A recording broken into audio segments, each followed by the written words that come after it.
1832 ഇംഗ്ലണ്ടിൽ ജനിച്ച James Hudson ടെയ്ലറുടെ ജീവിതം പിന്നീട് ചൈനയുടെ മിഷൻ ചരിത്രവുമായി ആഴത്തിൽ ബന്ധപ്പെട്ടു. അദ്ദേഹത്തിൻ്റെ കുടുംബത്തിൽ ക്രിസ്തീയ വിശ്വാസത്തിന് വലിയ പ്രാധാന്യമുണ്ടായിരുന്നു.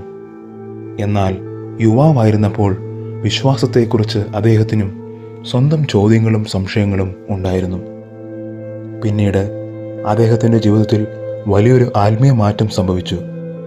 അതിനുശേഷം ദൈവത്തെ കൂടുതൽ ഗൗരവമായി പിന്തുടരുവാൻ തൻ്റെ ജീവിതം ഒരു വലിയ ദൗത്യത്തിനായി സമർപ്പിക്കുവാനും അദ്ദേഹം തീരുമാനിച്ചു. ചൈനയിലെ ജനങ്ങളിലേക്ക് സുവിശേഷം എത്തിക്കണമെന്ന ചിന്ത അദ്ദേഹത്തിൻ്റെ മനസ്സിൽ ശക്തമായി. അതിനായി ചൈനീസ് ഭാഷയും സംസ്കാരവും പഠിക്കേണ്ടതുണ്ടെന്ന് അദ്ദേഹം മനസ്സിലാക്കി. അപരിചിതമായ ഒരു രാജ്യത്തേക്കുള്ള യാത്രയ്ക്കായി അദ്ദേഹം തയ്യാറെടുക്കുവാൻ തുടങ്ങി. സൗകര്യങ്ങൾ ഉപേക്ഷിച്ച് പരിചയമില്ലാത്ത ഒരു ലോകത്തിലേക്ക് പോവുക എന്നത് വലിയൊരു തീരുമാനമായിരുന്നു. അങ്ങനെ ഒരു യുവാവിൻ്റെ മനസ്സിൽ ആരംഭിച്ച ഒരു ദർശനം ചൈനയിലേക്കുള്ള ഒരു ജീവിതയാത്രയുടെ തുടക്കമായി. ദീർഘമായ കടൽ യാത്രകൾക്ക് ശേഷം ഹഡ്സൺ ടെയ്ലർ ഒടുവിൽ ചൈനയിലെത്തി. അദ്ദേഹത്തിൻ്റെ മുന്നിൽ പരിചയമില്ലാത്ത ഒരു സംസ്കാരവും ഭാഷയും ജീവിത രീതിയും ആയിരുന്നു. ജനങ്ങളിലേക്ക് എത്തണമെങ്കിൽ അവരുടെ ഭാഷ മനസ്സിലാക്കേണ്ടതുണ്ടെന്ന് അദ്ദേഹം തിരിച്ചറിഞ്ഞു. അതുകൊണ്ട് ചൈനീസ് ഭാഷ പഠിക്കാൻ അദ്ദേഹം വലിയ പരിശ്രമം നടത്തി. ഭാഷയ്ക്കൊപ്പം അവിടുത്തെ സംസ്കാരങ്ങളും ജീവിത രീതിയും അദ്ദേഹം മനസ്സിലാക്കാൻ ശ്രമിച്ചു. നഗരങ്ങളിൽ മാത്രം ഒതുങ്ങാതെ ദൂരെയുള്ള പ്രദേശങ്ങളിലേക്കും യാത്ര ചെയ്ത് ആളുകളുമായി നേരിട്ട് ബന്ധപ്പെടാൻ ശ്രമിച്ചു.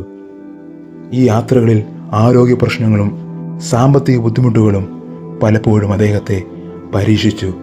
എന്നിരുന്നാലും തൻ്റെ ലക്ഷ്യത്തിൽ നിന്ന് പിന്നോട്ടു പോകാൻ അദ്ദേഹം തയ്യാറായില്ല.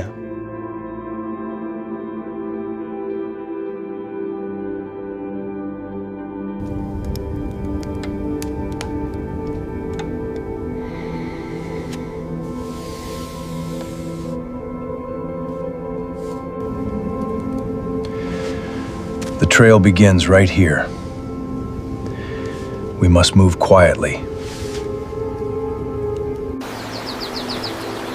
We are finally here.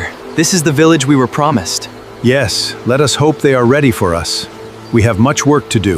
ഒരു മനുഷ്യന്റെ ദർശനമായി ആരംഭിച്ച പ്രവർത്തനം പിന്നീട് അനേകം ആളുകൾ പങ്കാളികളായ വലിയൊരു മിഷൻ പ്രസ്ഥാനമായി മാറി.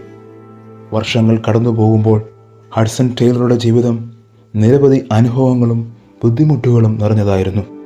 എങ്കിലും ചൈനയോടുള്ള അദ്ദേഹത്തിൻ്റെ സമർപ്പണം തുടർന്നു.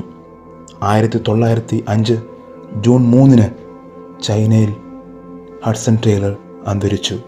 എന്നാൽ അദ്ദേഹത്തിൻ്റെ ദൗത്യം China is not to be won for Christ by quiet, ease-loving men and women. The task requires those who will put Jesus first and count all things. Hudson ടെയ്ലറുടെ ജീവിതം നമ്മെ ഓർമ്മിപ്പിക്കുന്നത് ഇതാണ്. ഒരാളുടെ ജീവിതം അവസാനിച്ചാലും അവൻ ആരംഭിച്ച ഒരു ദൗത്യത്തിൻ്റെ സ്വാധീനം പല തലമുറകളിലേക്ക് തുടരും. ആമേൻ.